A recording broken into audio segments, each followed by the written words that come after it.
জয় ও তৌফিক এলাহির ৩৫ কোটি টাকার দুর্নীতি লিড নিউজ হয়েছিল। তার ৩ দিন, এটা ২০০৯ সালের ১৭ তারিখে আমার দেশে প্রকাশিত হয়েছে এবং ১৯ তারিখে আমার সেই রিপোর্টটা আমার লেখা।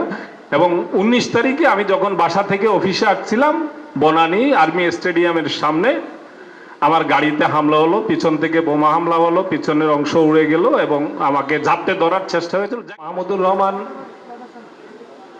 অকুতভয় সম্পাদক, সাহসী সম্পাদক আমরা বলি, কিন্তু সাহস একজন মানুষ কতটা সাহসী হতে পারে, সাহসেরও তো আমরা তুলনা করতে চাই, কিন্তু সেই তুলনাহীন অতুলনীয় একজন সাহসী মানুষ হিসাবে তাকে কাছ থেকে আমি দেখেছি। বিশেষ করে সবচাইতে বড় আঘাতটি তার উপর যখন এসছে সেই আদালত প্রাঙ্গণে কুষ্টিয়া, সেখানে আমি সঙ্গে ছিলাম।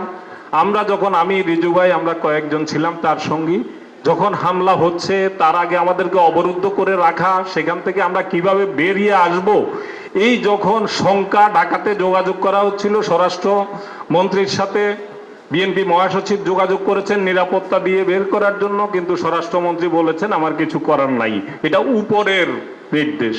তার মানে পরিষ্কারভাবে জানিয়ে দিয়েছিলেন শেখ হাসিনার তত্ত্বাবধানেই সেদিনের হামলাটি হচ্ছিল। এবং মাহবুল আলম হানিফ এবং সেখানকার যে এসপি ছিলেন, এসপি সহ ঢাকায় বসে তারা একই অফিসে বসে তারা লাইভ সেদিনের হামলাটি শব্দ অর্গানাইজ করছিল। তো সেই দিন যে মাহমুদুর রহমানকে আমি কাছে থেকে দেখেছি, তার আগেও তার সাথে দীর্ঘ সময় কাজ করেছি, সেই মাহমুদুর রহমানের সাথে কোনো তুলনা হয় না।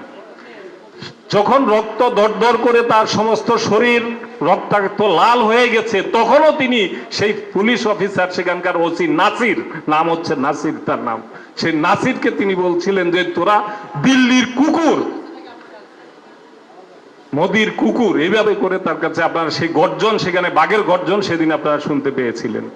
তো এই ধরনের সাহসী একজন মানুষ বাংলাদেশের মাটিতে আমাদের জন্য অত্যন্ত গর্বের এবং অহংকারের। সামনে রেখে এভাবে প্রশংসা করা অস্বস্তিকর তার জন্য, আমার জন্য। এই জন্য খুব বেশি কথা বলবো না, আরেকটি পয়েন্টে কথা বলে আমি শেষ করব, উনাকে আমার বাকি সময়টা দিয়ে দিই। একজন দরদি সম্পাদক হিসাবে আমি তাকে দেখেছি, তার সাথে কাজ করতে গিয়ে। একজন দরদি সম্পাদক কিভাবে, একটি রাজপুত্রের একটি দুর্নীতির চাঞ্চল্যকর ঘটনা নিয়ে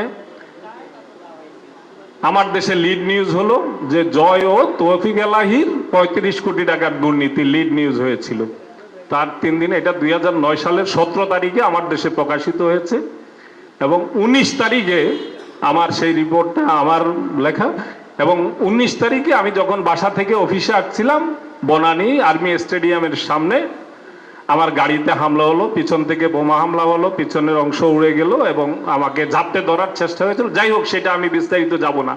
এই খবর আমি তখন তাৎক্ষণিকভাবে আমি ওখান থেকে বেঁচে একটা গাড়িতে দৌড় দিয়ে উঠে প্রথম ফোন করলাম মাহমুদ ভাইকে। তিনি তখন ওই দিন আশুগঞ্জে বিরাট একটি আয়োজন, তিনি প্রধান অতিথি, আশুগঞ্জে তিনি একটি, সেখানে নদীর যে রক্ষা, সেখানে বন্দর করছিল ভারতের জন্য, সেখানে একটি বড় প্রোগ্রামে প্রতিহত করার জন্য সেখানে তিনি যাচ্ছিলেন।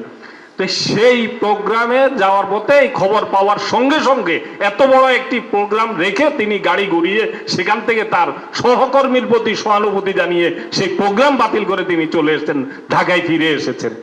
তিনি অফিসে যখন তার একজন সহকর্মীর কোনো একটা বাচ্চা জন্ম নিয়েছে খবর পেতেন, রুম থেকে বেরিয়ে ৫,০০০ টাকা বের করে দিয়ে বলতেন যে মিষ্টি এনে উৎসব আয়োজন করতেন। কারো একটা পারিবারিক সুখবর আছে।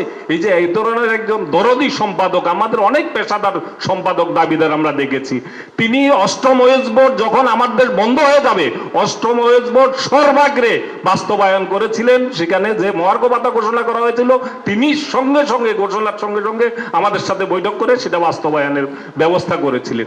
সাংবাদিকদের, সহকর্মীদের প্রতি এ ধরনের দরদি সম্পাদক অত্যন্ত বিরল নয়, শুধু আমি আমার চোখে আমি দেখি না।